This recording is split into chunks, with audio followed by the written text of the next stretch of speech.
జగిత్యాలలో ఇసుక stock point ఏర్పాటు చేయాలని కాంగ్రెస్ సీనియర్ నేత ఎమ్మెల్సీ జీవన్ రెడ్డి డిమాండ్ చేశారు. పసుపు, మొక్కజొన్న, కందులు కొనుగోలు కేంద్రాలను ఏర్పాటు చేసి వాటికి మద్దతు ధర కల్పించాలన్నారు. మంగళవారం జగిత్యాలలోని ఇందిరాభవన్ లో నిర్వహించిన మీడియా సమావేశంలో జీవన్ రెడ్డి మాట్లాడారు. జగిత్యాల పరిసర ప్రాంతాల్లో ఇసుక క్వారీలు లేక నిర్మాణ రంగానికి ఇబ్బందిగా మారిందన్నారు. ఇసుకను అందుబాటులోకి తీసుకువచ్చేందుకు ధర్మశాల స్థలంలో స్టాక్ పాయింట్ ఏర్పాటు చేయాలని ఆయన సూచించారు. ఎమ్మెల్యే కోట ఎమ్మెల్సీ అభ్యర్థుల్ని కాంగ్రెస్ అధిష్టానం సామాజిక కోణంలో ఎంపిక చేసినట్లు తాను భావిస్తున్నానని ఆయన చెప్పుకొచ్చారు. పదవితో సంబంధం లేకుండా జనాలకు అందుబాటులో ఉంటూ సేవ చేస్తానన్నారు. వాస్తవంగా ఇవాళ మన జగిత్యాల పట్టణం కానీ మనకి పరిసరాల్లో ఈ క్వారీస్ లేకపోవడంతో ఇసుక అనే ఒక సమస్యగా మారిపోయింది. నిర్మాణ రంగంలో ప్రధానంగా మనకు కావాల్సింది ఇసుక. అది వాట్ ఎవర్ ఇట్ ఈస్. నిర్మాణ రంగం పూర్తిగా ఇసుక పైన ఆధారపడి ఉంటుందని చెప్పక తప్పదు.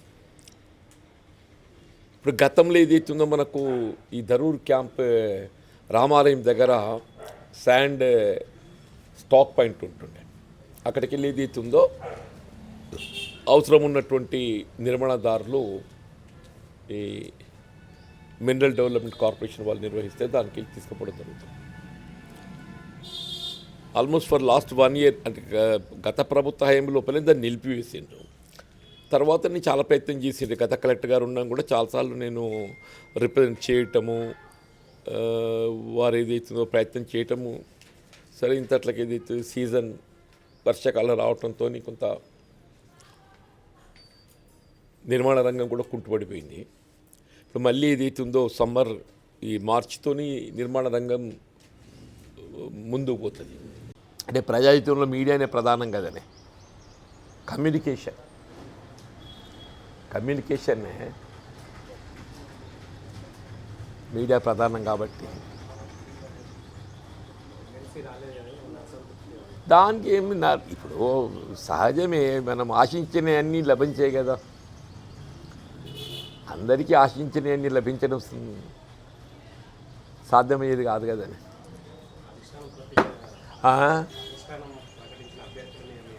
సామాజిక సమీకరణలు కాంగ్రెస్ పార్టీ మొదటికెళ్ళి కూడా ఏదైతుందో సోషల్ ఇంజనీరింగ్ మీద ఎక్కువ ఆధారపడి ఉంది. సామాజిక సమీకరణకు ఇప్పుడు ప్రకటించబడ్డ అభ్యర్థులు మనం గమనిస్తే సామాజిక సమీకరణలతో ఒక దళితుడు, ఒక ట్రైబల్ గిరిజనుడు, ఒక మహిళ, ఉద్యమ నాయకురాలు, ఎంపికైన అభ్యర్థుల గురించి కామెంట్ చేయడానికి ఏం లేదు. మనం ఎవరికి వాళ్ళం ఆశించడం సహజం. అది మనకు అవకాశం లభించినంత మాత్రాన ఎంపికైన అభ్యర్థుల గురించి అడ్వర్స్ కామెంట్ చేయడానికి, నెగటివ్ కామెంట్ చేయడానికి వాళ్ళు డెఫినెట్లీ వాళ్ళ పార్టీ సర్వీసెస్ కానీ సామాజిక కోణంలో గుర్తింపు చేశారు. ఎంపిక సామాజిక కోణంలో గుర్తించారు అని నేను భావిస్తున్నాను. లేదు బాబు, దీనిలో హామీలు ఉంటాయి రాజకీయంగా. ఏదైనా అవకాశం ఏమిటి? ఇప్పుడు మనం ఉన్న స్థాయి లోపల ప్రజలకు అందుబాటులో ఉండి సేవ చేయాలి. మీలో ఒకడిగా మీ స్థాయిలో మీరు ఎట్లా సేవ చేస్తున్నారో ఇదే 29th of March. 29th of March. అంటే ఒక పసుపు లక్ష్యం ఏంటంటే దానిలో నాణ్యత ప్రమాణాలు పెంపొందించాలని చెప్పిన వాళ్ళు చెప్తారు. ఇలా నాణ్యత ప్రమాణాలు పెంపొందించటము ఒక అంశం. రెండవది గిట్టుబాటు ధర. ఇప్పుడు అదేమైపోయింది, ఈ మార్కెట్ ఇంటర్వెన్షన్ అనేది ప్రధానమని చెప్పంటున్నాం. మార్కెట్ ఇంటర్వెన్షన్ ప్రభుత్వం అదుపు చేయకుంటే ఈ దళారులు ఏదైతుందో దాన్ని వాళ్ళ లాభాన్ని దృష్టిలో పెట్టుకుని ప్రయత్నం చేస్తారు. అందుకే రైతు వాళ్ళు ఇంత ఆందోళనకు గురవుతున్నారు. ఏదైనా ప్రభుత్వాలు ఏదైతుందో వ్యవసాయ ఉత్పత్తులు ఏవైనా కానీ గిట్టుబాటు ధర కల్పింప చేసే విధంగా ప్రయత్నం చేయడం ప్రభుత్వం బాధ్యతగా భావించాలి.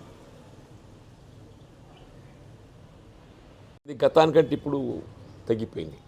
గతంలో ఇటు అప్పుడు 15,000 రూపీస్ పర్ క్వింటల్ ఉండే. అటువంటిది వల్ల 10,000 రూపాయల లోపలికి పోయింది. 8 నుండి 10,000 మధ్య నడుస్తున్నది. రైతులు కూడా తీవ్ర ఆందోళనకు గురవుతున్నారు.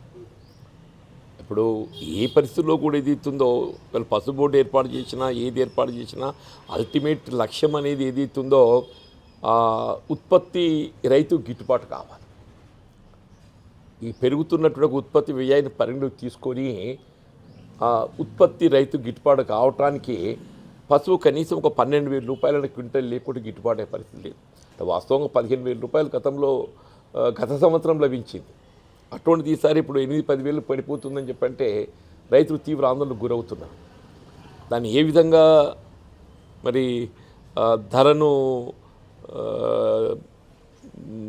గిట్టుబాటు కల్పించేది దొరుకుతుంది అనేది కేంద్ర రాష్ట్ర ప్రభుత్వాలు ఆలోచించాలి.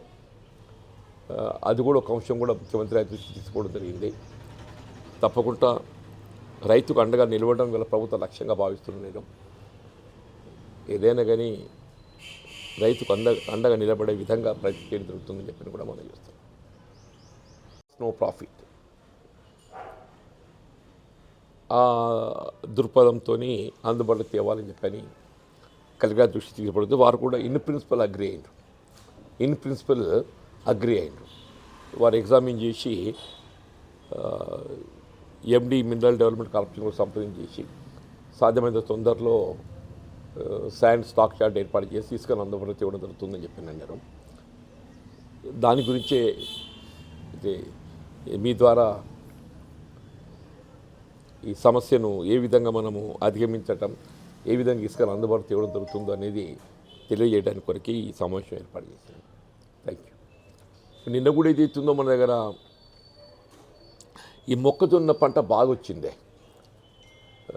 అంటే వాస్తవంగా వరికి ప్రత్యామ్నాయంగా మొక్కజొన్న రైతుకు కొంత లాభసాటిగా ఉంటుందని చెప్పని ఆల్మోస్ట్ ఒక 25% ఆఫ్ ప్యాడీ కల్టివేషన్ మన ప్రాంతంలో మొక్కజొన్నకు కన్వర్ట్ అయ్యింది.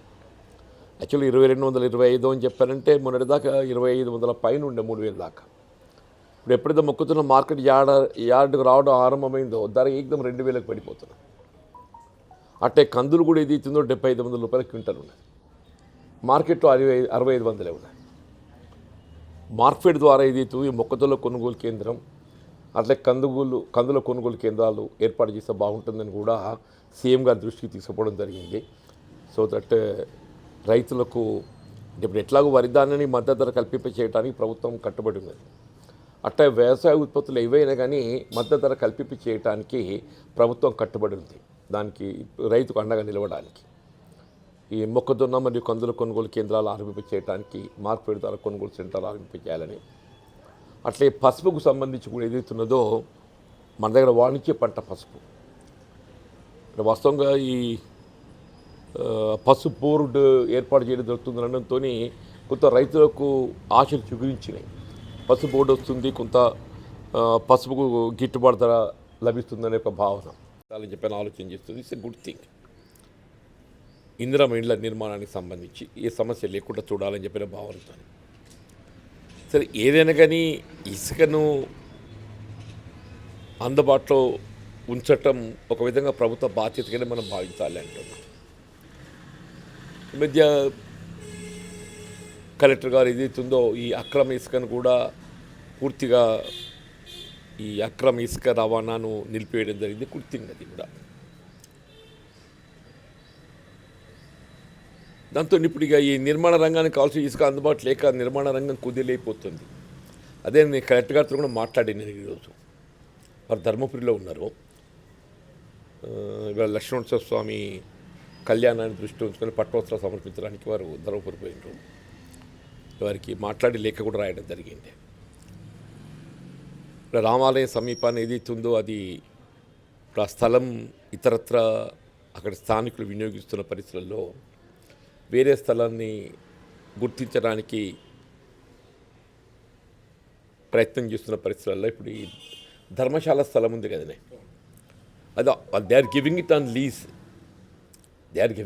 లీజ్. ఇప్పుడు సర్కస్ కానీ ఇతరత్ర పలు కమర్షియల్ యాక్టివిటీస్కి ఏదైతున్నదో లీజ్కి ఇస్తున్నారు ధర్మశాల. అది తీసుకున్నట్టయితే సెంటర్లో లొకేట్ అయి ఉంటుంది. ఇప్పుడు మన సిరిసిల్ల మిడ్ మానేర్